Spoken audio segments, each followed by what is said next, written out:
Sometimes you gotta give people their flowers. While they can still smell them. Mark Nash, Michael Gross, the boss. My nigga, my brother. Let's get this done, Mike. We all love sports, right? Mike Gross, the boss. This is Mike on sports. He smoke competition, same time smoke a port. When it comes to debating, he's one of the greatest. Put him on the A-list over Kellerman and Bayless. If you missed the show, couldn't make it, just log on and click the playlist. That boy always working, not to be played with. Hit subscribe and the bell for the latest. Mike Gross, the boss. Mike on sports. Right there from first bell, tip up and coin toss. Mike Gross, the boss. Mike on sports. He call it how he see it. Either you won or you lost. Big games, big fights, rolling dubs up. You like the content, hater? Click the thumbs up. Cashapp, super chat, go all in. But do your research first before you call in.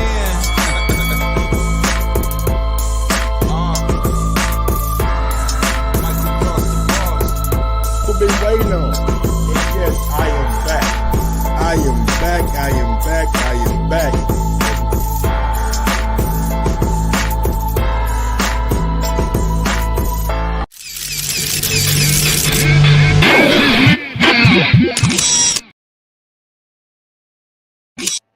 Yo, yo, yo, yo, yo, yo, yo, yo, yo, yo, yo, yo, yo, yo, yo, yo, yo.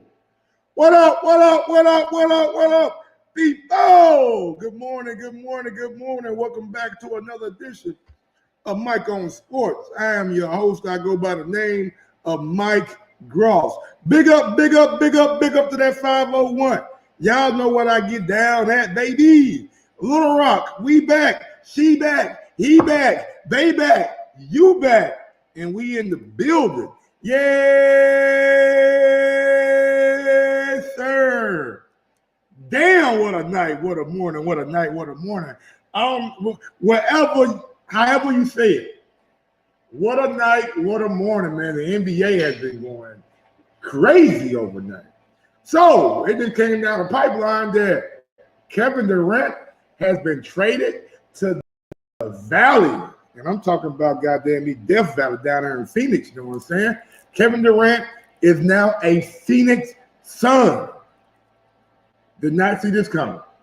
Did not see this coming. If you guys remember, Kevin Durant at the beginning of this year, he wasn't happy with Steve Kerr. He wasn't happy with Sean. He asked for them dudes to be fired.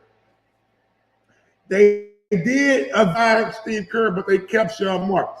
And they told KD, man, look, you got 3 years left on your contract. Ain't no way in hell we're going to trade you. Boy, how things change.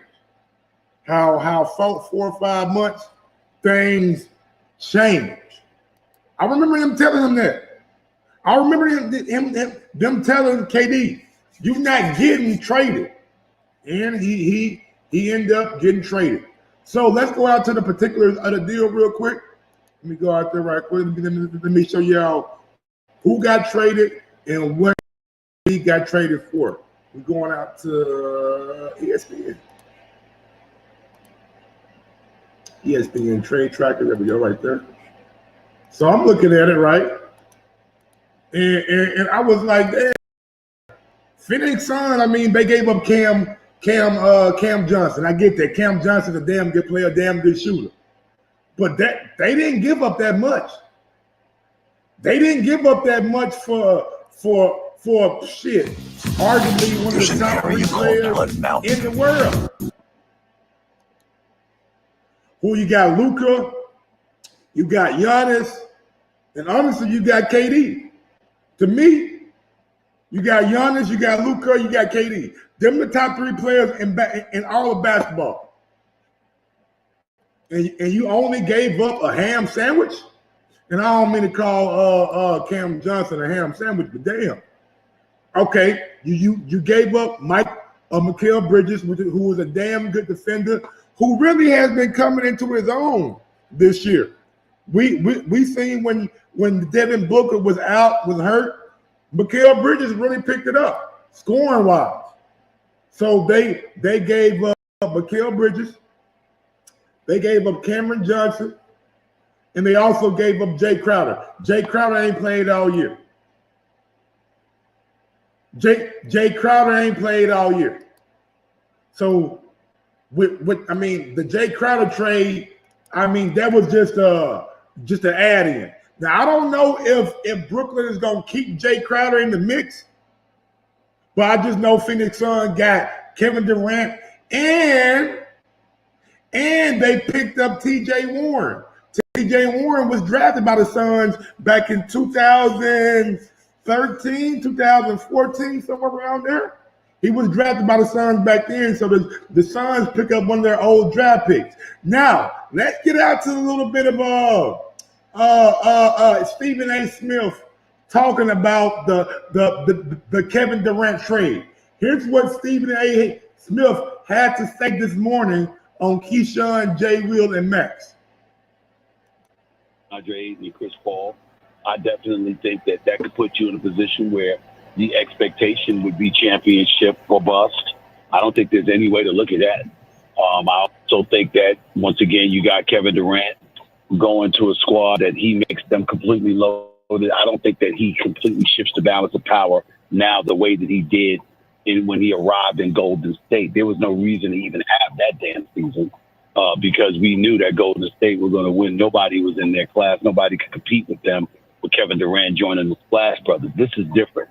I think that Denver is still a very, very formidable squad that can make some noise in the Western Conference. I think the expectation is that it will come down to Phoenix and Denver because of the arrival of Kevin Durant joining Ayton, Booker, and CP3.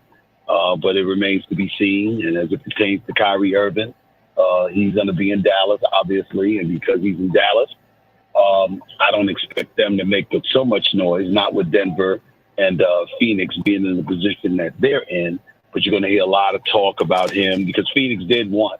They wanted KD and Kyrie. They didn't have the assets to pull that off. So Kyrie was targeting Phoenix or LA. And LA obviously didn't have the necessary. Joe Tsai did not want Kyrie Irving moved to Phoenix or LA because he knew that's exactly where Kyrie wanted to go. That's the biggest reason Kyrie is in Dallas, because the owner for the Brooklyn Nets did not want him in Phoenix or LA because he knew that's exactly where Kyrie wanted to go. And he could wind up there anyway. He could wind up there anyway during the summer. No question about it. No, not this season. So you got to remember, Key. Even though he could end up there, he's not going to get the money that he coveted, and that's what Joe Tsai wanted to make sure of. So, Stephen, you mentioned he wanted to cost Kyrie money. He wanted to cost Kyrie money, and he wanted to make sure that Kyrie didn't go where he wanted to go. And those two things were accomplished. So, Stephen, you mentioned that Phoenix is no excuses for Phoenix. What about the fact that on the defensive end, though, they're not as strong as they were prior to getting KD, and now you looking at all that defense talk to me. It don't matter, man. It don't matter. Like I'm looking at Chris Paul. I'm looking at Devin Booker. I'm looking at KD. I get it. You lose Mikal Bridges, one of your best defenders. You lose Jay Crowder, even though Jay Crowder wasn't playing, he is one of your best defenders. I get it. But when you got Kevin Durant and you got Devin Booker and you got the number one overall draft pick back in 2019, 18, DeAndre Ayton, and you got Chris Paul running the show, ain't no excuses, big dog. Ain't no excuses. KD and the Phoenix Suns should be the favorite in the West. Matter of fact, they should be the favorite in all of basketball. KD is a transcendent player. Transcendent. And I don't expect anything less, barring KD don't come back healthy. If KD comes back healthy, I don't see any way or any shape that any other team in the West can compete with the Phoenix Suns at this point in time. Are the Clippers going to make a move? It's been said that they want my boy from Toronto, Scott Van Fleet. Man, I said Scott Van Fleet. Van Fleet. I'm thinking about Scott Van Pelt. They want Van Fleet out of Toronto. So if the Clippers make that move, does that elevate them having Kawhi, Paul, Van Fleet? The Lakers. Now, the Lakers did make a move last night, okay? Craig L., what's going on? The Lakers did make a move last night. For all y'all who don't know, the Lakers got rid of Russell Westbrook. And they're bringing in one of their old draft picks. It seems like everybody is going back and getting their old draft picks. Phoenix Suns picked up T.J. Warren. Now the Lakers are back with D'Angelo Russell. Now, the word on the street is that the Lakers got D'Angelo Russell. The Jazz will get Russell Westbrook, and Mike Conley goes to the Timberwolves. I don't know what the hell the Minnesota Timberwolves are doing. They signed Rudy Gobert to match with Karl Anthony Towns like it's the 1980s. They got two twin towers. Like basketball ain't played that way. Like if neither one of those dudes are like a Giannis or a Porzingis that has good movement, they can really stretch the floor, which Karl can. But Karl is mainly a center. He's not really a power forward. If he goes against those stretch forwards, he might be giving up a lot on speed. So I don't know what the hell the Minnesota Timberwolves are doing. But it's been said that the Utah Jazz plan on buying Russell out of his contract. That means at the end of today, Russell or end of next week, Russell Westbrook will be a free agent. He can sign with any team in the NBA. It's talks that Russell may go to the Clippers or he may go to South Beach. Who knows? But let me give you a little inside information. Well, real quick. Let's go ahead and show y'all who the Lakers traded for and who they got. So the Lakers get D'Angelo Russell. They pick up Malik Beasley, who I think is a damn good pick. The Lakers need shooting. Malik Beasley brings in that shooting. They also got a good forward in that they can match with AD and LeBron. So I think Jared Vanderbilt was a good pickup for the Lakers also. Now, the Minnesota Timberwolves, they get Nickeil Alexander-Walker and Mike Conley. The Jazz get Russell Westbrook, one Toscano Anderson. The Lakers 2027 first round pick, which is top 3 or top 4 protected. Also, they get Damian Jones. The Lakers picked up D'Angelo Russell and Malik Beasley. A lot more shooting in that backcourt. A lot more shooting. But there are rumors on the streets. There are rumors on the streets that the Lakers ain't done yet. It's rumors that we ain't done yet. We ain't done yet, baby. We ain't done yet. Hold on. Let me let y'all hear what may happen with one of our Laker teammates or whatever. So let's go out to it right quick. Play the audio from here. These bigger guards like Luka and Kawhi, he's not going to be able to stop that. But I am just still hearing that there is some stuff out there floating around Anthony Davis, man. And I don't know if it's going to happen or not, but there's stuff floating out there about Anthony Davis. Wait a minute. Hold on. I don't know if it's going to happen or not. So the word on the street is that there could be a possible Anthony Davis trade. There could be a possible Anthony Davis trade. Now, for all y'all who don't know, and let me pull up my Twitter real quick. I want to show y'all Anthony Davis when LeBron James broke the all-time scoring record. This is Anthony Davis. Let me see right quick. Anthony Davis. All right. Here we go. Let me find that video real quick. Video.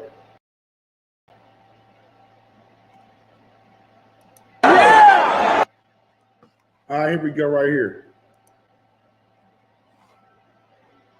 That's the video. Oh, that's the video. All right, so this is Anthony Davis.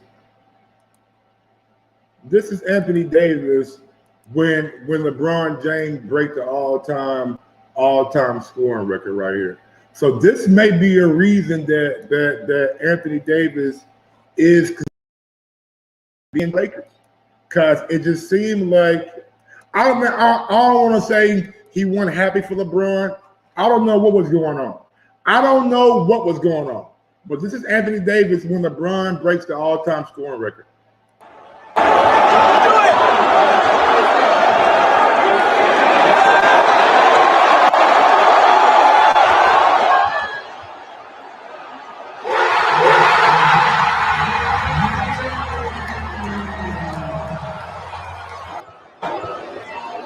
No excitement, no celebration. Is there an issue with Anthony Davis and LeBron right now? It could be. It could be. Is Anthony Davis happy that LeBron is getting all that hoopla and treatment and they still lose the game? They're number 13 in the West. Number 13 in the West. Is Anthony Davis happy about that? I don't know. But the word on the street is Anthony Davis could be on the trading block. I don't know where it's going to move before he can potentially. I'm not sure the Lakers are going to do it, but you've been hearing rumblings around that. Let's back up. We've all read stuff online involved, this has been out there, right? Involving a certain team and certain team, but one in particular, certain teams, where he's from and all that stuff. But before we even get there, there was a lot made, and I called it germ spreading. He called it germ spreading, about AD not celebrating LeBron's scoring record. He sat on the bench. Oh, he's probably just tired. He's injury prone. He's coming off injury. It's late in the third quarter. Da-da-da-da-da. It's a steal shot. The dude eventually got up. We saw the video. He sat there. You tried to say he clapped. We watched it again. Even you, upon review, clapped with his knees, reversed the decision on the field, Key. He did not clap. He didn't get up. He didn't look excited. Now, if he feels a certain kind of way, because he feels like LeBron maybe is trying to get him out of it, like that starts to make sense to me. So Key, I'll say this to you, and I don't know if a deal is going to happen or not. I know talks have been happening, but so we heard about Russell Westbrook and Darvin Ham getting into a spat at halftime. Right? At halftime. Where's Russ today? Gone. You see AD, right, and LeBron kind of consoling him at the end of the game. I'm not saying something is definitively going to happen, but I mean, you've been parts of trade talks before. When you hear your name floated around situations, it can make you feel some type of way. You know, I'm not saying that's going to happen, but you hear stuff floating around that. Yeah, you float my name. It's time to move me. You want me out of here if it's put it this way, if my name is in it, it's probably gonna happen. So that's what I agree with Keyshawn. I agree with Keyshawn Johnson. If you are floating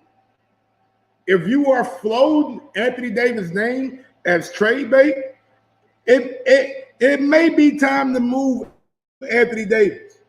It may be time. I don't want to bring back Anthony Davis if he's going to be disgruntled, if he's going to be upset, if he's going to be mad. Why would I bring back AD? If I'm the Lakers, I am trying my hardest to make a deal today for Anthony Davis. If the reports are true, if they have already been shopping his name around, if I'm the Lakers today, a deal has to get done with Anthony Davis. It only makes sense. You don't want to bring Anthony Davis back and he's not in the best of moods. There's not going to be good chemistry for your team. And right now, like honestly, you guys are in the 12th position. You guys are in the 12, 13, 14, like you're not even in the playoffs right now. So maybe you do move Anthony Davis. We don't know yet. I don't know what's going on. I don't know what's going to happen. But in my personal opinion, I think the Lakers should.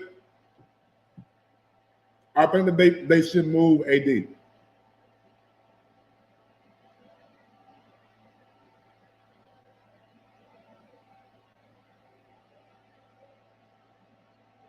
I think they should move AD, man. I think his tenure in LA has been good. We got a chip. No lie. We got a chip, but I think his reign is over. I think his reign as a Laker is over. And I thank him. I thank him for like his service. You know what I'm saying? Him helping LeBron get a chip. And he's been playing like when he's been healthy before he got hurt, he was playing some of his best basketball as a Laker. So I mean, I think right now it may be a good move to go ahead and move AD if all those rumors are true. But let's go back out to Stephen A. Smith, man. I want to give Stephen A. Smith a whole thing about the KD trade and what the expectations for the Phoenix Suns are going to be going forward. Stephen A. Smith. Looking at that, well, you got some scorers and facilitators, but what about the defensive end of the bargain? Well, a couple of things. Number one, KD is no slouch defensively. Let's remember that. 7 foot with a 7'6" wingspan that defends on the perimeter as well. So we can't ignore that. We act sometimes like KD don't play defense. KD does play defense. So we got to remember that. Number two, he elevates their offense exponentially, not just because he can score 40 in his sleep, not just because he averages 27 or 28 a night. In this case, he was averaging like 30 before he got injured. But also remember one very, very important thing about KD. He's incredibly efficient. And what I focus on a lot of times with a lot of people is that don't think for 1 second that one's offensive efficiency doesn't compromise an opposing defense or an opposing offense. Because when you can do what the kind of things that KD can do, and you can do it so efficiently, it puts pressure on opposing offenses to be more efficient. So that kind of helps your defense as well. So everybody that's going up against Phoenix, when you have Phoenix in there with the crew that they had, just like when you had Golden State with KD, you literally found yourself in a position where you could not afford to make mistakes because you knew. I totally agree with Stephen A. Smith.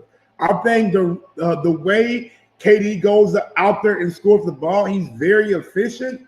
And also, KD is going to draw attention. They may want to double Kevin Durant. Now you leave Booker playing one-on-one. Now you leave Chris Paul playing one-on-one. If they double 8 in the post, now you got Kevin Durant playing one-on-one.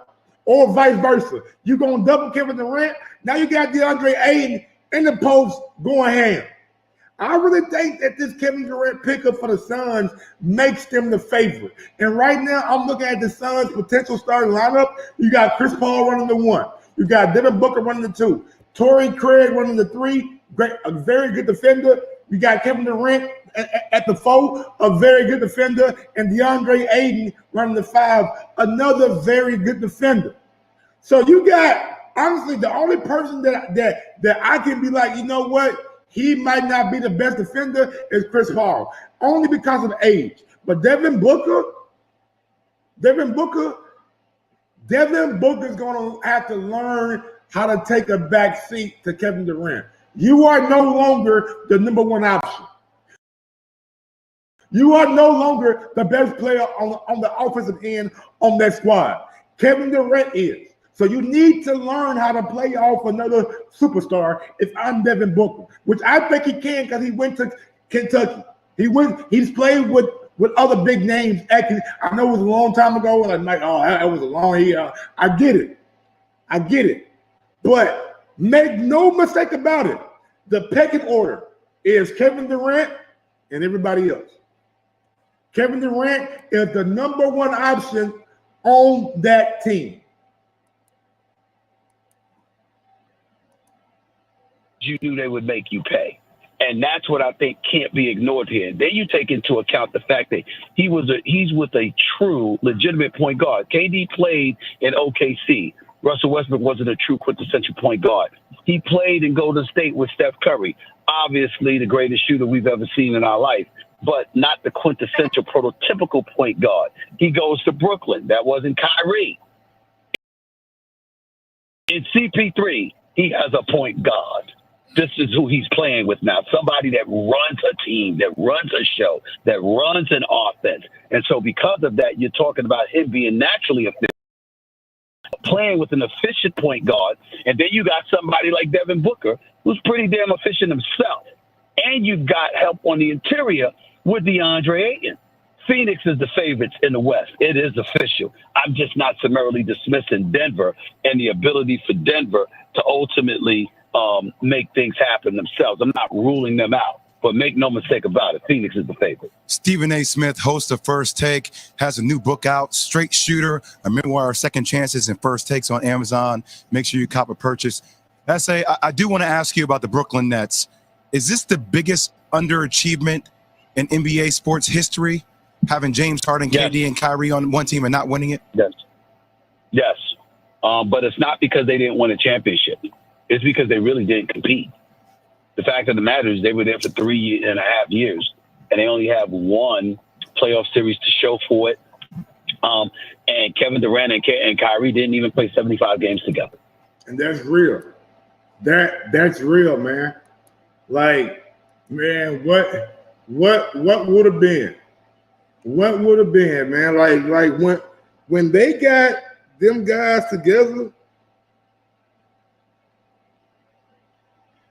when they got them guys, and I know they were inches away from a win because Kevin Durant's toe was on the line when they played Milwaukee. That made them go to overtime, and then overtime Milwaukee won. I get it.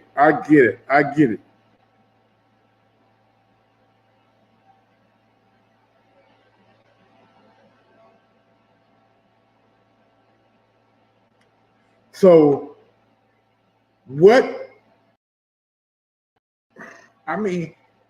ain't no other way that you can look at it other than being a failure. The only way you can look at it is that Kevin Durant, Kyrie Irving, and James Harden failed.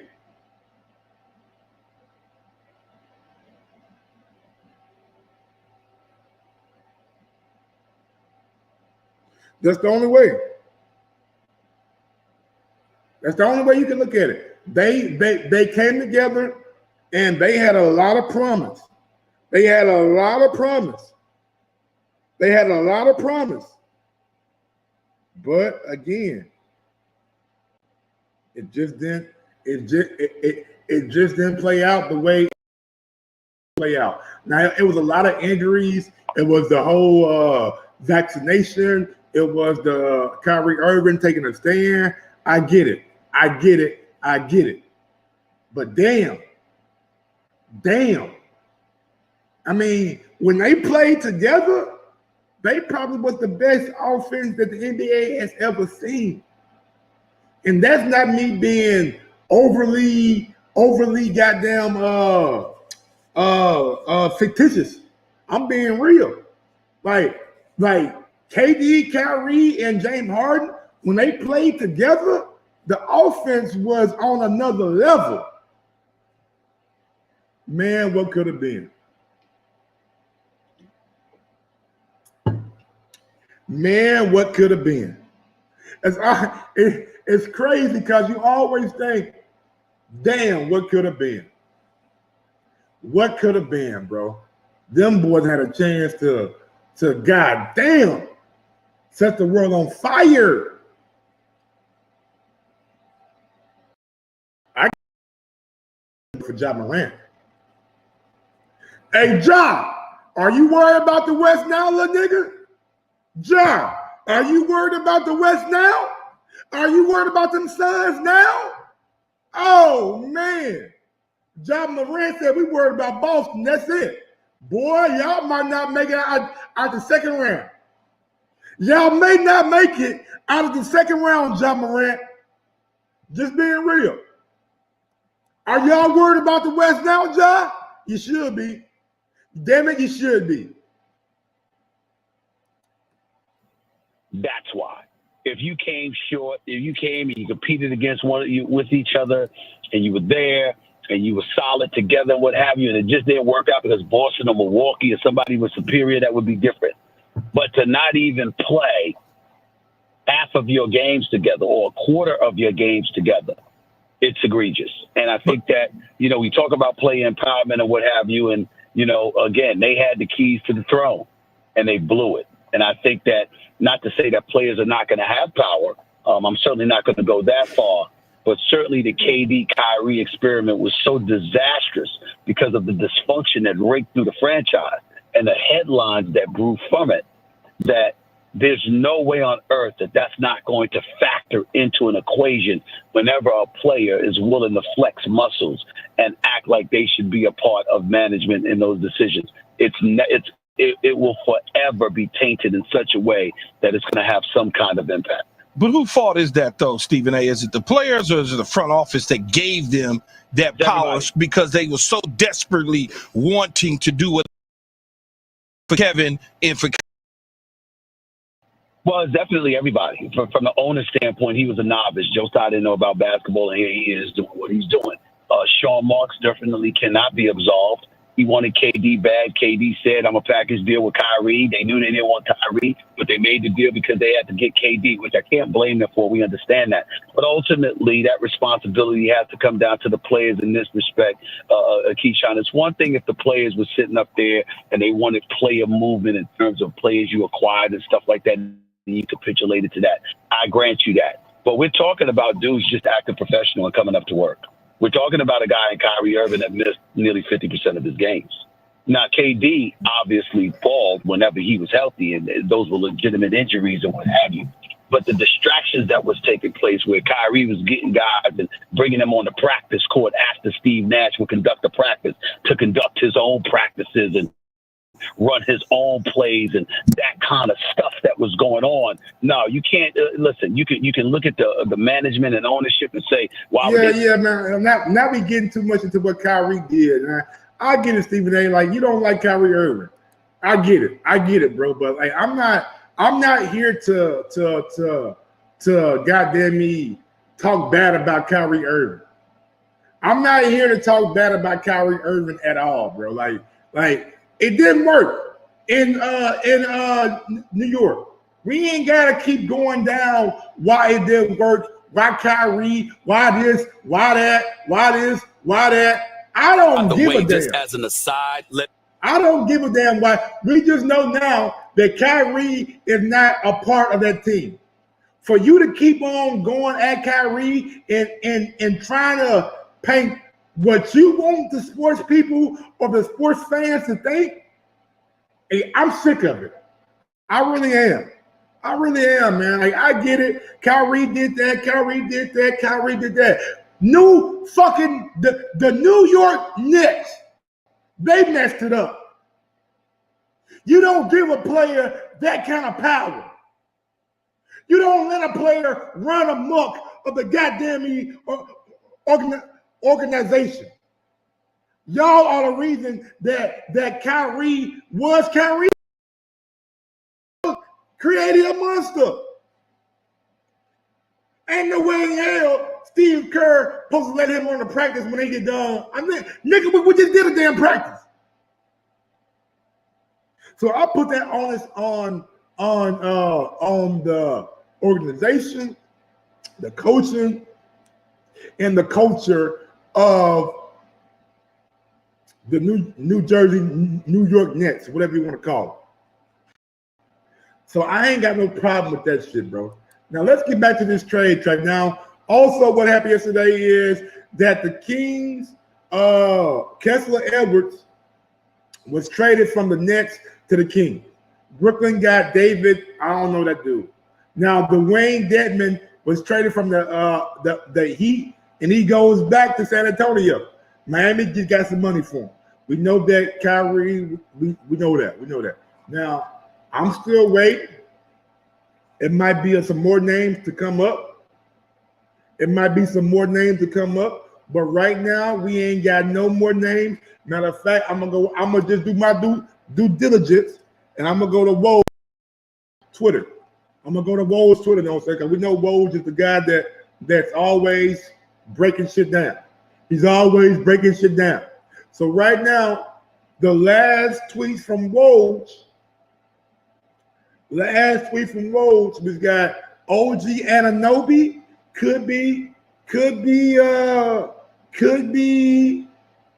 moving. OG Anunoby could be moving. And right now that's it. And I don't see nothing else right now.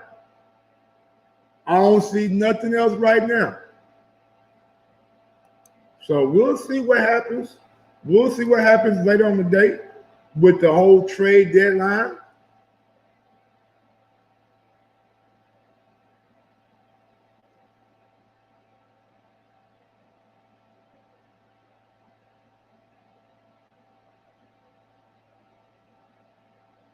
Let me see. All right, so let me see.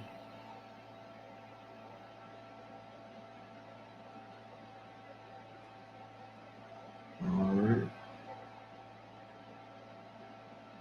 right. I don't see it, man. Hey, we ain't no more news right now as of yet. Ain't no more news right now as of yet, man. Understandable. Let me see.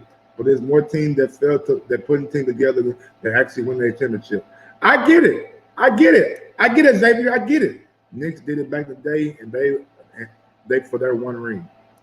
I don't think it's coming for a team to band together and it works. The member team with a D-Wade, James DeBarge, the only team I can think of. I mean, I know Boston would but the thing about the Boston trade is I know Danny Ainge, you know what I'm saying, did it, but Kevin Durant.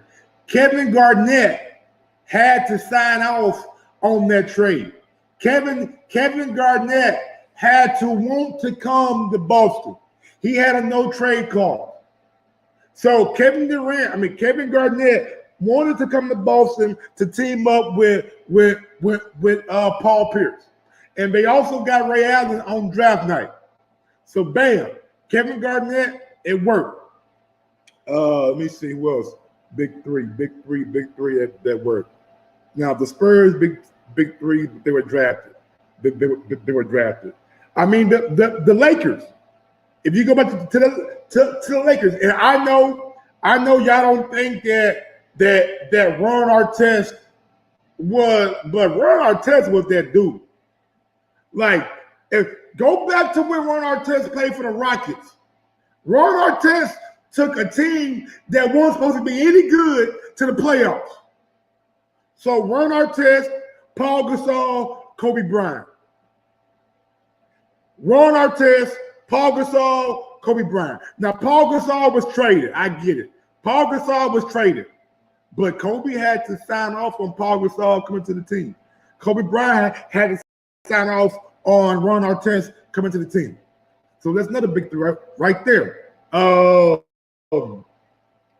Big three. I mean, that's about it, man. I don't want to bring up the Pistons because the Pistons wasn't really a big three.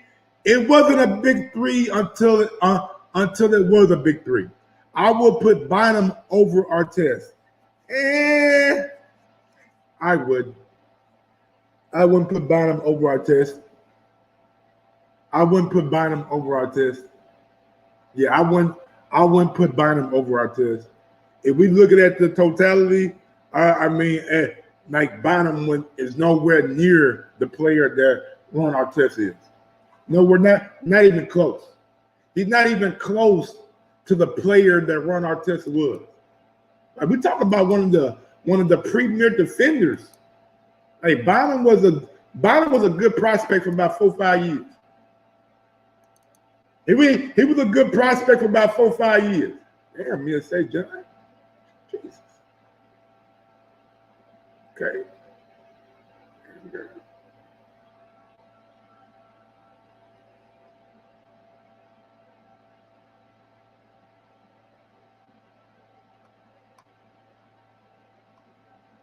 That's all I'm saying. Yeah, 2 towers.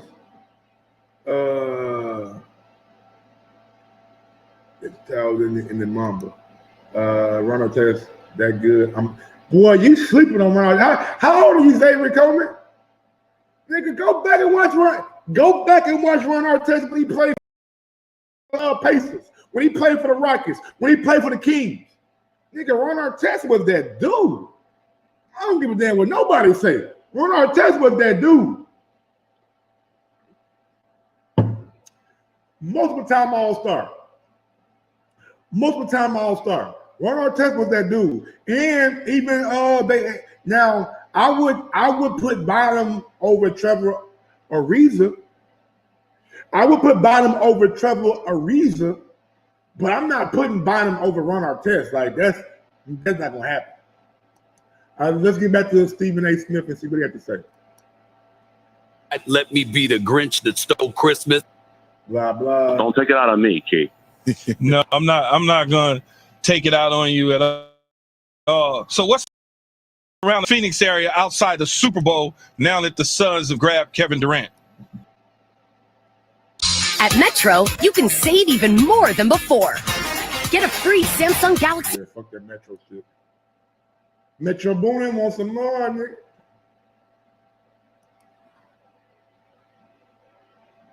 Let's just write the check. Well, it's funny. Like the Shibia family was with Devin Booker and the squad. Harold in Memphis. Oh, you're on, Keyshawn. They just don't call it right now. Well, matter of fact, let me open up my phone call line.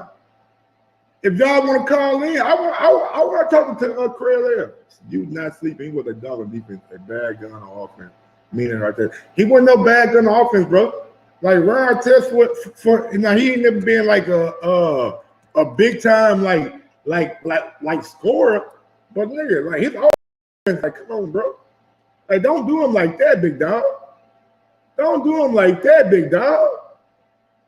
Now for his career, he averaged 13.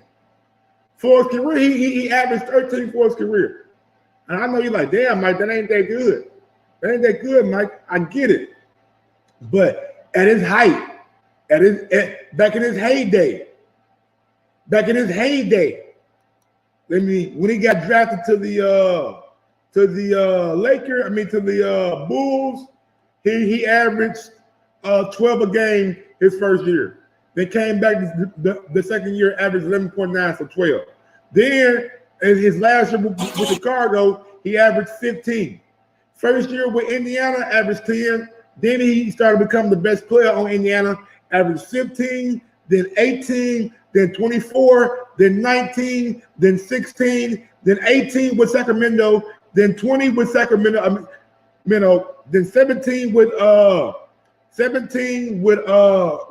Houston. Then the Lakers, he averaged 11, 8, 7, 12. All right. So the Lakers, he was kind of, at the end of his career. But when he was right, defense, offense, and you got to remember, this NBA is not the NBA that you're seeing right now.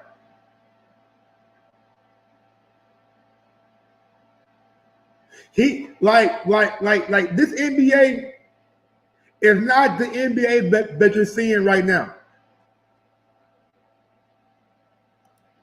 You forget about J.O. You was in AK. No, I'm forget about J.O. nigga, Jermaine O'Neal. Shit, Jermaine O'Neal, Jamal Tinsley, Steven Jackson, Steven Jackson, Ron Artest, Foster, Jonathan Bender. Nigga, I know about goddamn me the Pacers now. I know about the guys. I ain't gonna lie. That year, the Pacers were the best team, but the brawl at the Palace happened, which kind of just blew that team up. I thought that team was gonna win the championship, but they had that big brawl, and that kind of blew everything up, man.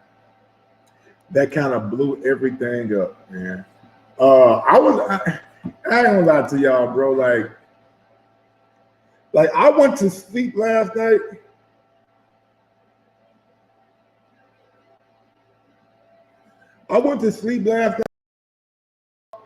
And I was happy, bro. I was happy, man. I was like, yeah, dog. We making moves. We meaning the Lakers. We making moves. Look out west, here we come. Nigga, I woke up this morning. Officials yesterday to discuss his very public claims of a racial double standard. Nigga, I woke up this morning. I woke up this morning like, what the fuck is going on, bro? And then they traded Kevin Durant. God damn, dog. I thought we had something cooking. They traded Kevin Durant to the Phoenix Suns. Nigga, I thought we was doing something, bro. They killed me. Bro. I really thought we was doing something, man. Lakers can't buy a damn thing. What would you do? What would you want for AD? Top players and a few picks? I mean, it depends, man. Like who? Like Anthony Davis, man. And this might not even be a popular opinion right now.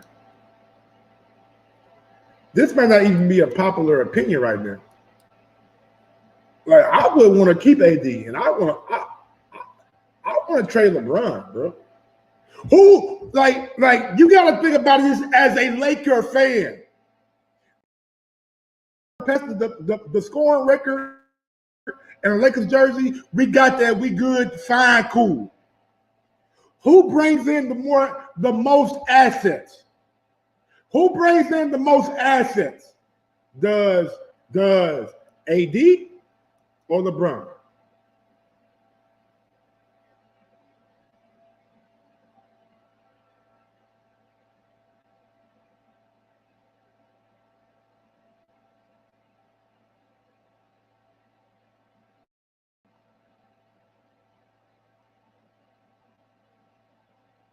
I mean, who bringing in more assets?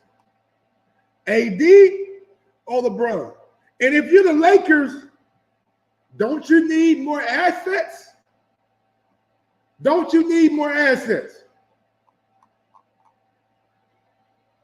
That's just me, bro. And I would rather keep AD and trade LeBron, because I know LeBron gonna bring in first round picks, and he gonna bring in a top player. Hell, you might be able to get DeMar DeRozan and goddamn me what's the boy name? Zach LaVine for LeBron.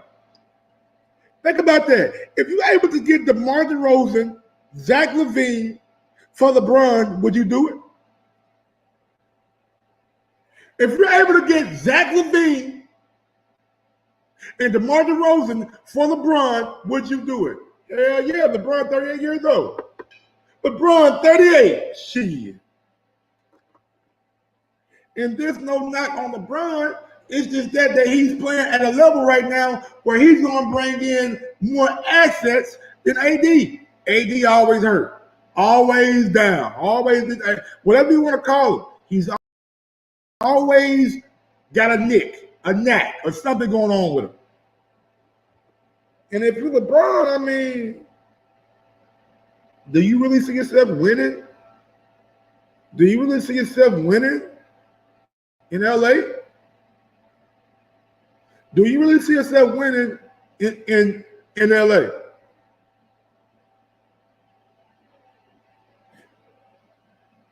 If I'm the Lakers, and this is me, if I am the Los Angeles Lakers, I'm calling Golden State Warriors.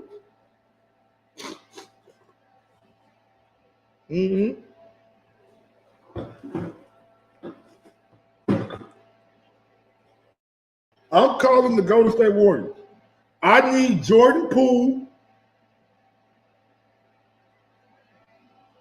I need Jordan Poole. I need Wiggins. And I need James Wiseman or Moody or Kuminga. I need Jordan Poole, Kuminga, and Wiseman for LeBron. Maybe even Moody. You know what I'm saying? Maybe even Moody. Hey, I'll take if you want to throw in Draymond Green.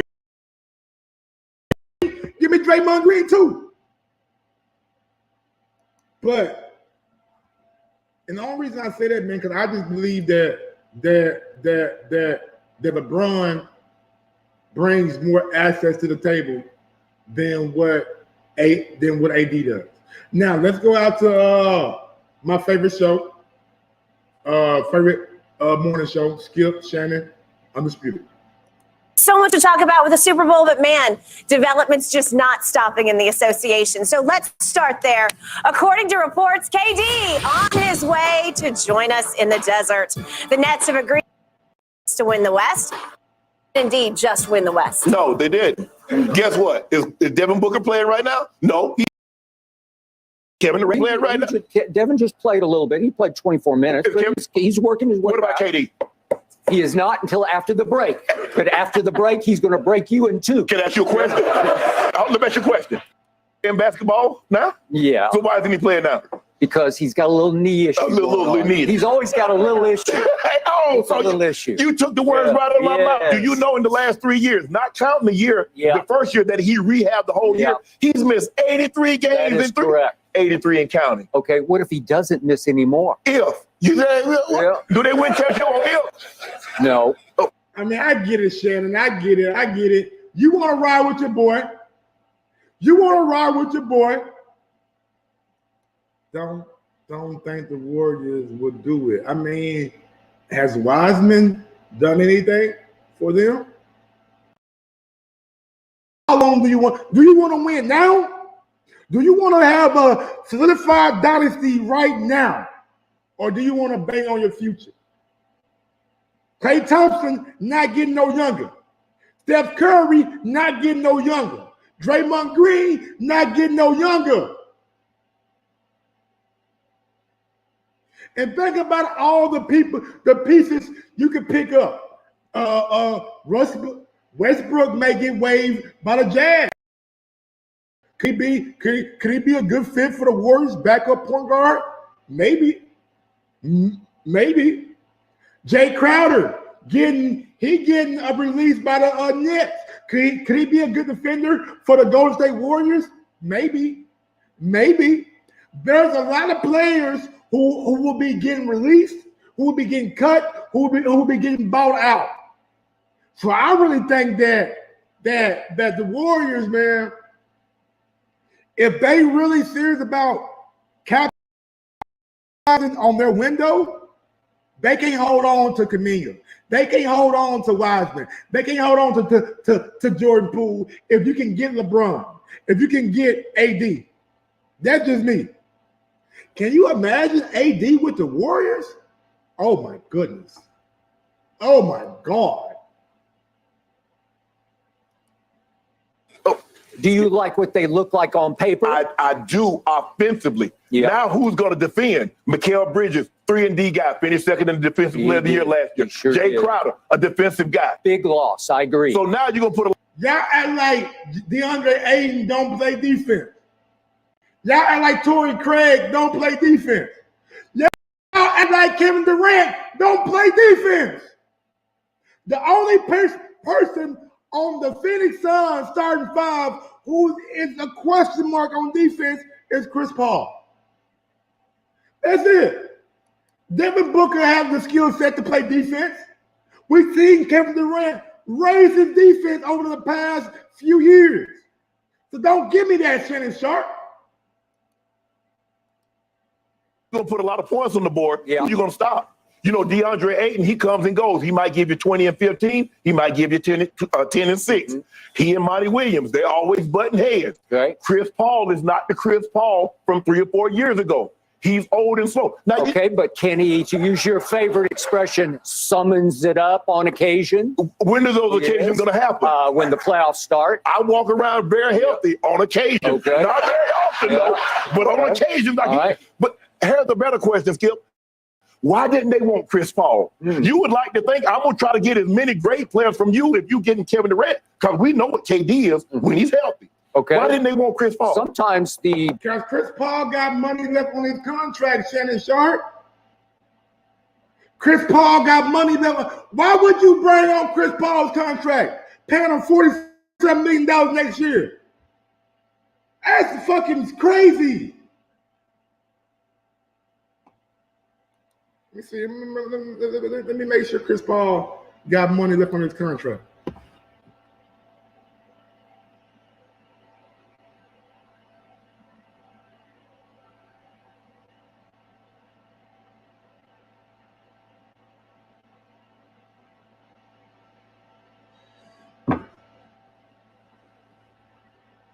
Because I think Chris Paul just read up, honestly. I think Chris Paul just read up, bro. I think he did, because I think Chris Paul still got a little money on his contract. Hell yeah. Shit, Chris Paul he a free agent in 2025. So next year you got to pay him $30 million, which is partially guaranteed. In 2024, he got an option that the team got to pick up. So let me show y'all real quick. So y'all see what I'm talking about. Let me show y'all real quick so y'all can see what I'm talking about. So right now, I mean, like Shannon, like you can't. I'm not. If I'm Brooklyn, I'm not bringing Chris Paul old ass back. Nigga, y'all keep Chris Paul old ass. I don't want that nigga. Real shit. I can't use him. So right now, Chris Paul still has, let me see. He still has this year at $28 million. Next year at $30 million, part of it guaranteed, $15,800,000 guaranteed. And he got over $60 million on the books, which only $15 million is guaranteed out of that $60 million. So what they saying is in 2024, only $15 million is guaranteed. But if he's still on the roster as 6/28/2023, and that's this year, so that is let me see. That's like June, July. Then that money jumps in. And then same thing goes for 2024. If he's still on the roster in July of 24, then that money gets fully guaranteed. So if I'm the Nets, y'all keep Chris Paul. I'm cool without him. The best trades you make are the ones you don't make, right? Because he was about to be traded to Kevin Durant at Brooklyn, right? He was on the trading block, and all of a sudden, Kevin comes to him in Phoenix, and he's in the catbird seat. What if the Brooklyn Nets all of a sudden say, well, we don't really want it? Don't want who? Chris Paul. Okay. Well, again, they didn't. I don't know why they didn't take the deal, and we wouldn't be. Shouldn't I tell you something? Chris Paul, point guard, one of the all-time great point guards. Yeah. They got a young team. They need veteran leadership. They didn't want Chris Paul. That's not here nor there. But Shannon, you know, like I know, the man you were, all these accolades, one of the greatest point guards in the world, all that. He's not that dude today. The Chris Paul that we once knew, that we once cherished, he's not that same player. Why would Brooklyn bring him back if he's not the same Chris Paul that he once was? Why? They don't have Kevin Durant no more. They don't have Kyrie Irving no more. Hell, he's not gonna have Ben Simmons. Why are we bringing him back? We don't need him, Shannon.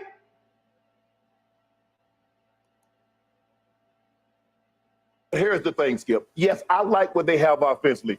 We know Devin Booker, he gets nicked during the playoffs. Remember the hamstring. He got a hamstring issue dealing with that now. Kevin Durant, every year, it's always a knee issue. DeAndre Ayton, he has issues with the coach, and he's a energy guy. You have energy. Now all of a sudden you beat the drums at the Phoenix Suns the title. What happened? They got the 7-foot monster, the nuclear weapon called Kevin Durant. That nuclear weapon, so when is he going to detonate? He hadn't detonated, but then Golden State. Well, in Brooklyn, he came within a toenail on the line shot of beating the team that was about to beat the Phoenix Suns. I hope we don't get a pedicure out here neither. So toenails will stay off the line. Because you keep bringing up those toenails and they're growing by the second. It was just a little, it was his little toe that was on the line, or you were in big trouble. Look, the one thing I will say about the Phoenix Suns, Skip, they got an all-time great who's in the first year of a 4-year deal. So they have him for 3 more years.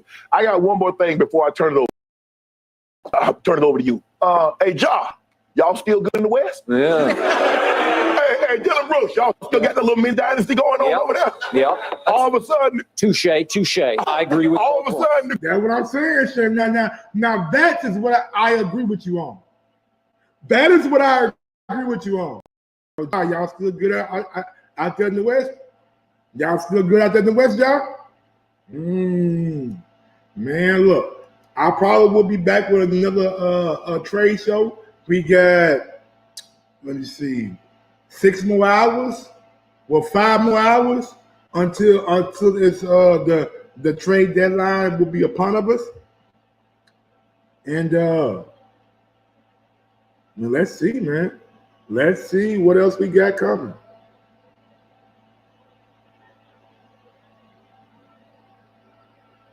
Let's see what we got coming. Let's see what we got coming, man. Because I wanna know what else happens.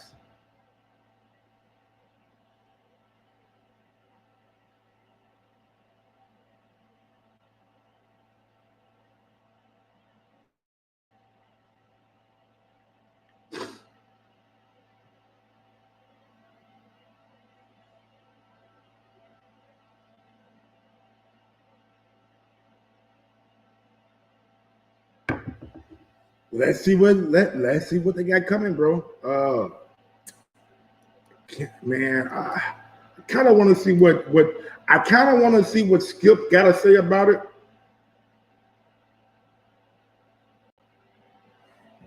I kind of want to see what Skip got to say about it before we get out of here.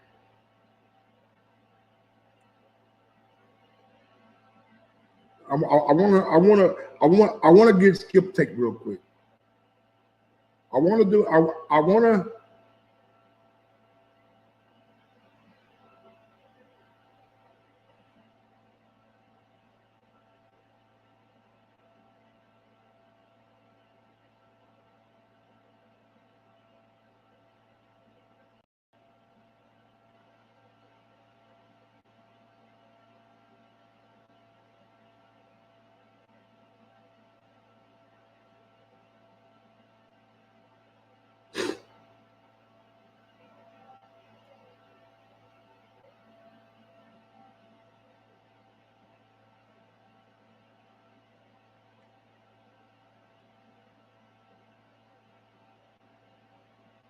So let's hear what Skip had to say.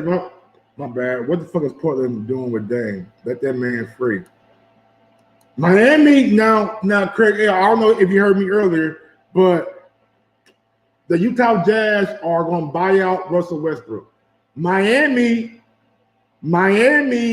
may pick up Russell Westbrook. That's the word on the street. Either the Clippers or Miami may pick up Russell Westbrook. That is what's been told.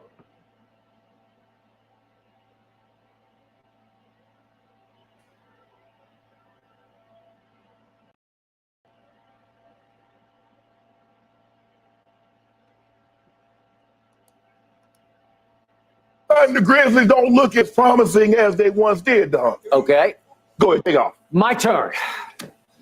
I woke up in the middle of the night out here, and I glanced at my computer, and I said, what? Yeah. I'm talking about bombshell. True. I'm talking about nuclear. Yeah. I'm talking about Kevin Durant to Phoenix. Mm-hmm. Are you kidding me? Okay, they gave up a good deal to get him. They gave up 3 really nice pieces because Mikal Bridges was, as you point out, he was a runner-up for Defensive Player of the Year. And having a career year this year in points. Okay. Jay Crowder, I've always liked him, especially in big playoff games. He plays big. I mean, right now, Ams, what I'm looking is I'm looking at the Boston Celtics, and I'm looking at the Bucks. Now, depending on how Chris Middleton comes back, I don't know if he's going to be the same Chris Middleton of old, and if Giannis.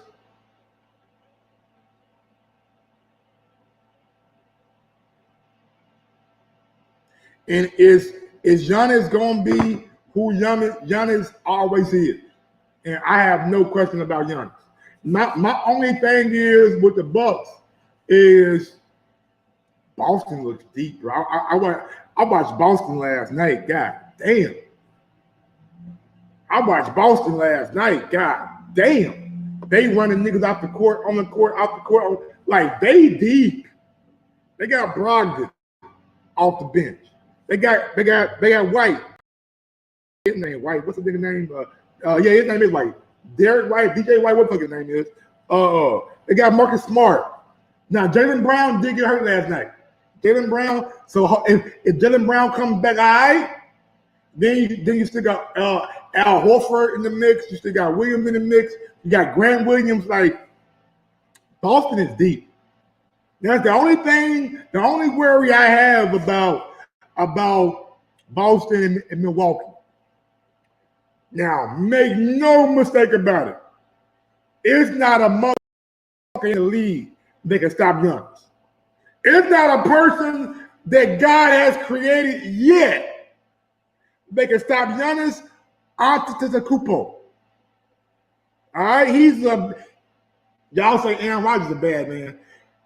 Giannis, he's a bad man. That nigga can't be stopped. He cannot be stopped.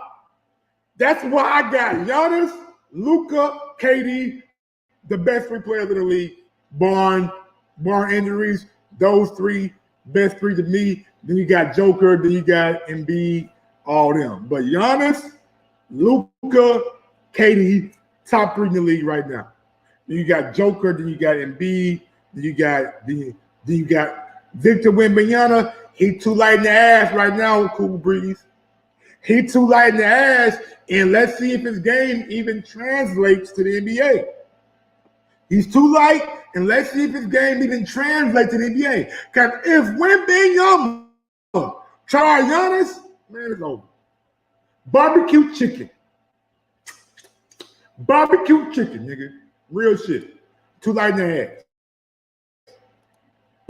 I will give you all of the above. Cam Johnson. And Cam Johnson is a really nice player. Young player. He's a good rotation player, and every time he stepped on the floor, good things started to happen. Correct. But they didn't give away their 3 big pieces, because if you put Kevin Durant with Chris Paul, even though he's 37 years of age, he will summons it up on occasion, and the occasion will last through the playoffs. If you put him with a Devin Booker, who to me is just entering his prime right now, I agree. all of a sudden you have nuclear plus nuclear. And all of a sudden I'm looking at DeAndre Ayton and I'm saying, well, wait a second. He did get his money, so he's happy with his big picture situation. He and Monty have clashed. Yes. But I'm going to bet on Monty Williams to rise and shine like the sun that's rising right now, because he's one of the best coaches in this league. And I think he will be the perfect sort of, he is the center of their universe. He keeps everything in order to me, because they've done nothing but good things under Monty Williams. I agree with that, Skip, but let me ask you a question. Do you not remember DeAndre Ayton getting benched in a game 7? And it got ugly. It got ugly. Yeah, I mean, they were exchanging some barbs for the whole front row. You could hear some of the and they've clashed several times this year. Okay, but so I'm looking at what he's doing. He is averaging DeAndre Ayton career high. Man, sometimes coaches clash with players, man. That don't mean that they, like for instance, we seen Draymond Green cut Steve Kerr the fuck out. We seen Draymond Green on more than one occasions have a not so friendly exchange with Steve Kerr. Like sometimes the star player and the coach not gonna see eye to eye. But can you get past that? And for all intents and purposes, it seems like the Suns have been able to get past that. Career high 18.4 points a game. I'd say that works. That somehow they are coexisting. And Monty Williams is not a bad guy. He's Jen knows this because she dealt with him. He's as good a human as there is in this league, right? Yes. Okay, just the bet, right? Yeah, Craig. Bo, shit. If I'm anybody, and I'm calling Miami. I mean, I'm calling Orlando. Man, what can we get y'all for Bo? Shit, I don't know why Denver let Bo. I know why they let him go. You got Michael Porter Jr. You got Aaron Gordon. You got my boy Jokic. Like I get it and I understand why they let him go. But damn, bro. I like Bo is very impressive. And if you don't watch a lot of my Orlando games, you won't see him. But that young man, 7'4", 7'5", like he is dribbling, he driving to the bucket, he dunking, he's showing y'all that hold on. Wembanyama was cool, but Bo in about a year or two, if he keep on this trajectory, man, Orlando might have something with Banchero, Bo, and I'm sure they'll have another high draft pick this year. But they aren't very good. If I'm Orlando, I'm moving away from Markelle Fultz. I'm trading his ass. Bye. You ain't done nothing since you've been here. I'm trading. I might keep Cole Anthony at that backup point guard, but I'm clearing the deck. I'm clearing the deck, man. I'm trying to make sure that Banchero, Bo, my core, what's my name from Texas, Mo Bamba, like Mo. Now look, Goldberg and Karl Anthony Towns, they don't work together, but Bo and Banchero and Mo Bamba, you can actually play all three of them at the same time. They all move well. They all have good lateral movement, and every single one of them can shoot. They can all shoot. Real shit, man. Like Orlando got the potential in a few years to be very, very scary. Right? So again, if DeAndre Ayton has a problem with Monty Williams, that is DeAndre's fault. Okay. And he's going to have to get over it because he's got Kevin Durant on his side. Kevin bleeping Durant. All right. So do you believe DeAndre Ayton wants to be there? Because I think he kind of made it clear he didn't. Okay. They reluctantly gave him his money. Okay. When you look around and there's Chris Paul and there's Kevin Durant and there's Devin Booker, you just say, okay, it's time for me to do. He's 7 feet tall. He's the first overall pick. And he's just now starting. He's averaging 10 boards. So he's 18.4 and 10 rebounds. That's championship material when you put the other three weapons. But what about you? He's averaging a career high 18 points and he's 7 foot tall. What about when he gives you 10 and he plays like he's 6 foot tall? Okay. Well, sometimes he did. And yet I'm going to take Monty to task a little bit because when they finally reached the finals against your man Giannis, what happens? Did they build a wall? No, his pride got in the way. Okay. He said, I'm going to let DeAndre take him straight up, head-to-head, mano-a-mano, one-on-one. How'd that work out for And he him? got cooked. Yeah, he did. Cooked him. Yeah. Okay, that was the difference in that series. You know it, I do. and I know it. There's a better way to defend, and they will figure this out. But how they going to Skip? They don't And have remember, they were up 2-0 in that series. Yes, and lost 4 straight. And then Devin Booker pulled his hamstring. Okay. Okay. So you mean tell me he get hurt? Booker get hurt? I'm going to give you this. If one of those three gets hurt in a playoff run, I'm out. I'm disqualified.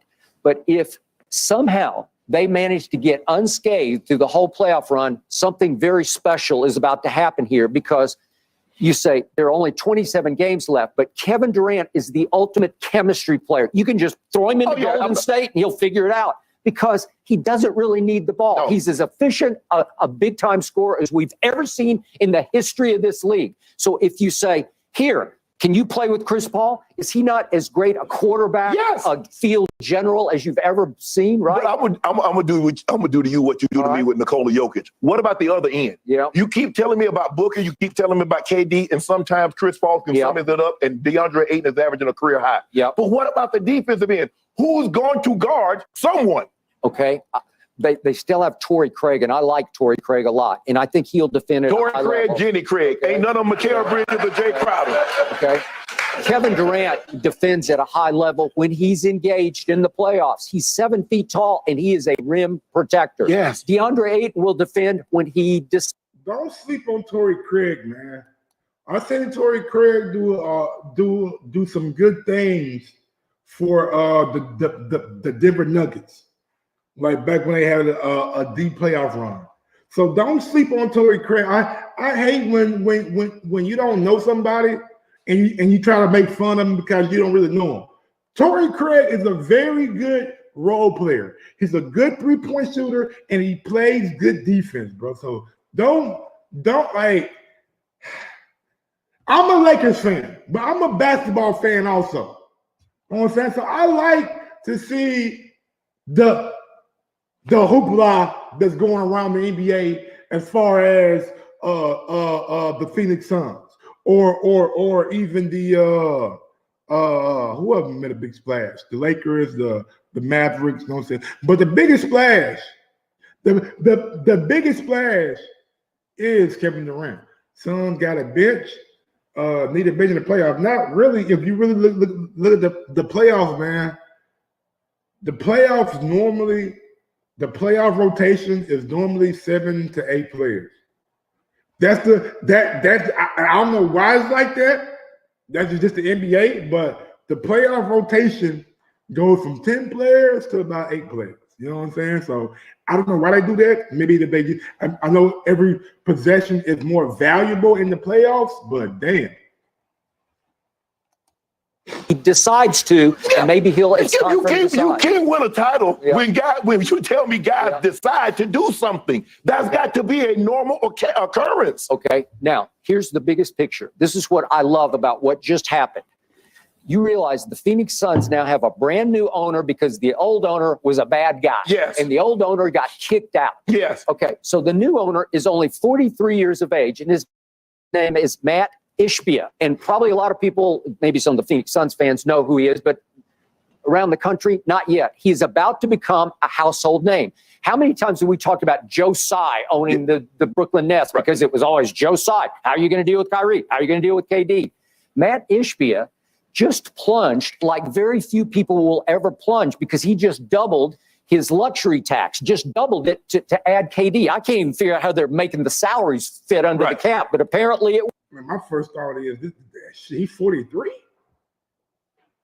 How the hell he get $1 billion at 43 years old? God damn. That nigga only like, what, 8 years older than me? How the hell he gets, nigga, shit? What do he do for a living? What's his name? What's the nigga name? Hold on, man. Phoenix Suns owner. He got that much money already? God damn. God damn. God damn.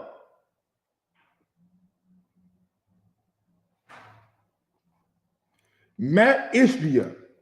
What the hell is Matt Ishbia? What a billionaire mortgage lender. He a mortgage lender. So he made money off. He made money off giving people loans for mortgages. I mean, that's what it sounds like. He made money off giving people loans, man. How the hell do you make money off giving somebody loans? And he played basketball at Michigan State. He played basketball at Michigan State also. He played basketball at Michigan State. He was born in 1980. So he's 7 years older than me. Let me go to it right quick.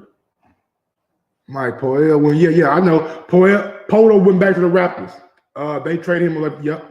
Everybody going back home. I told you, bro. Wherever you got drafted, it's a good chance you might end up back to the day. So Matt Ishbia, born 1980, 43 years old. He's Jewish. Okay, all right, that makes sense. He's Jewish. He succeeded his father as CEO of the United States. Oh, okay.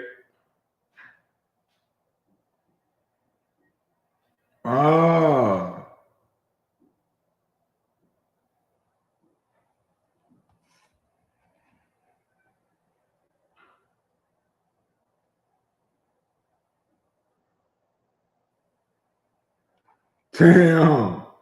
So he got beef with Dan Gilbert. Forbes lists his net worth as of April at $4.9 billion. So he'll be making way more money than that. Yeah. Okay. So he played basketball. All right. So he how do he make money off loaning people money? How do you make money off loaning people money? Like, man, this goddamn what this world cold. It's a cold world out here, bro. It's a cold world. The nigga making money by loaning people money for their mortgage. Like, what the hell? How do you make money like that? I gotta get in real estate, bro. I gotta get in the real estate game. This is crazy. It's the American way. It's the American way, baby. This is America. Shit. The hell out of here, man. At work, because he got everybody on max salaries. Okay, he's got 4 max salaries, and I don't know how, but that's Golden State all over again, where they figured it out. Right. Matt Ishbia, would you believe, played college basketball for Tom Izzo at Michigan State as a walk-on, as a walk-on. Okay. But he was a very good high school player, and he actually played. He started 1 game for Michigan State, but he's basically just your practice fodder kind of player. 5'10" guard. Grew up in suburban Detroit. Father owned a mortgage. Hey man, when you like some things people don't realize, like nigga Matt Ishbia would probably bust your ass for sure. Matt would probably bust your ass. Matt probably was getting his ass busted every day at Michigan State. Nigga Matt go down to the goddamn YMCA or the goddamn church league, and he'll put up 50. Shit, man, y'all. I'm telling y'all, man, y'all can't be sitting on these dudes who didn't start and came up the bench and the practice guy. No, that practice guy will give you 100. Mortgage lending company, which he inherited. So he was handed a big silver spoon, but his best. And pause, because I said Matt Ishbia would bust your ass. Pause. basketball IQ, having played in 48 games for Michigan State, I got to tell you, I bet it's about as high as any owner's basketball IQ in this league, outside of that guy in Charlotte, whose basketball IQ doesn't seem to apply to picking players, right? Okay, I give you that. You know who I'm talking about. The greatest player ever, right? That's a big touche. Yeah. Okay, but Matt Ishbia said, hey, what's the old David Stern line? What he would always tell a new owner? Hey, welcome to the NBA. You're one player away from winning a championship. That's what it is. Right. It's one player away. And Matt Ishbia at 43 said, wait a second, I just bought the Phoenix Suns, and Brooklyn says I can have Kevin Durant. I'm going to have to give him my whole future. I'm going to have to get, what was it, four first round picks? So here, I'm going all in. I'm plunging right out of the box because I was on the 2000 Michigan State Spartans. Remember the Flintstones? Remember Mateen Cleaves? Yep. Okay, so Matt Ishbia was sitting on the bench watching this from the inside out saying, oh, that's how you win the national championship, right? Yeah. So he has an IQ for this is what it takes. You got to applaud this man. He just said, I'm all in right here, right now. Hold on, time out. Wait a minute. I was just saying, you was talking, I was thinking about something. What happened to the Clippers winning the title? This man been talking about the Clippers. You told me for 4 months, if Kawhi is healthy and PG and Ty Lue coaching, the Clippers are going to win the title. Okay. Are you out on the Clippers? I can only speak to what I see. What you see? Did Phoenix have Kevin Durant to start the year? No. Well, obviously. Again, if this stays healthy, they're better than the Clippers. They're better than your Denver Nuggets with that guy who doesn't play any defense. Oh, but you got a bunch of guys that don't play defense. Okay, that is not true. Kevin Durant plays defense at a high level, and he's got something to prove because the Boston Celtics played a whole lot of defense on him last year, right? And he didn't stop Jason. Remember Jason Tatum? That was his coming out party against Brooklyn. Okay. He is a man on a mission this year. He didn't want to be in Brooklyn. You know what? This is the beauty of this. Kevin Durant signed off on this because he was pushing to go to the Phoenix Suns. Because I think he wanted to play with Chris. Right. I think he wanted to say CP3 because he said this before. I would like to at some point help Chris win a ring. Right. Okay, well, here you go. He followed Kyrie to Brooklyn, and you know and I know it was like an afterthought. Kyrie said, let's go to Brooklyn. And Kevin said, no, I want to be a Knick. Well, let's see if we can win a championship for the Knicks for the first time since 1973. Kyrie says, no, we got two Macs. We got two Macs over here. Let's go to the Nets because I grew up loving the Nets. How did that work out?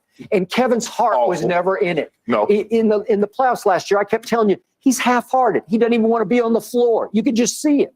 Now he wants to be a Phoenix Sun. Yes, and this probably should have happened last summer. Yeah. Because Kevin Durant was never going to be happy with Brooklyn. Once a guy requests a trade, the likelihood, obviously you get situations like Kobe requests a trade and everything works out well. They were able to win titles. But the question that I have for you is that you said he wants to go to Phoenix and help Chris Paul win the title. I mean, it's crazy, right? Because he asked for that trade at the beginning of the year, and he said, I need Steve Kerr fired too. They told him no to both of that shit. Nope. 10 games in, Steve Kerr got fired.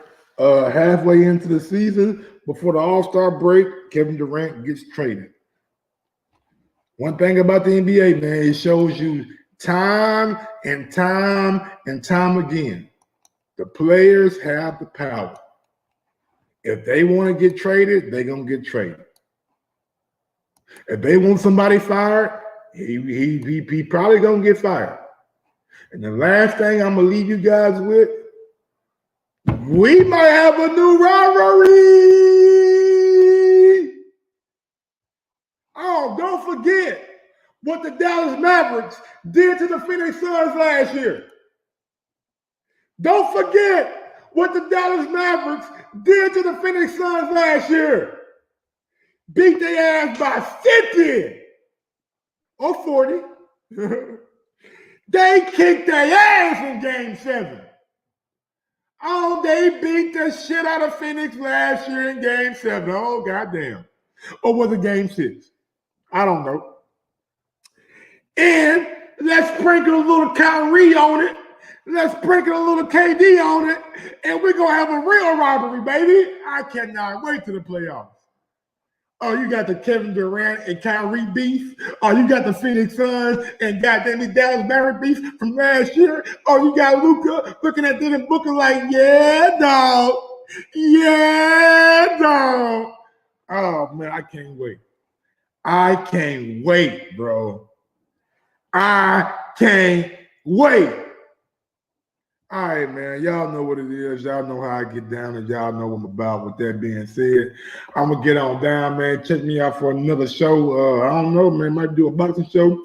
I'm gonna keep my ear to these streets about what's going on with the NBA world. And until next time, man. Look, y'all know what it is. Y'all know how I get down, and y'all know what I'm about. With that being said, yo, Mike, drop that beat on. Yeah, sir. And I'm gonna take callers on the next show. So once the trade deadline comes through, then I'll start taking some callers. All right. Peace out, y'all. Sometimes you gotta give people their flowers. While they can still smell it. Mark Nash, Michael Gross, the boss. My nigga, my brother. Let's get this done, Mike. We all love sports, right?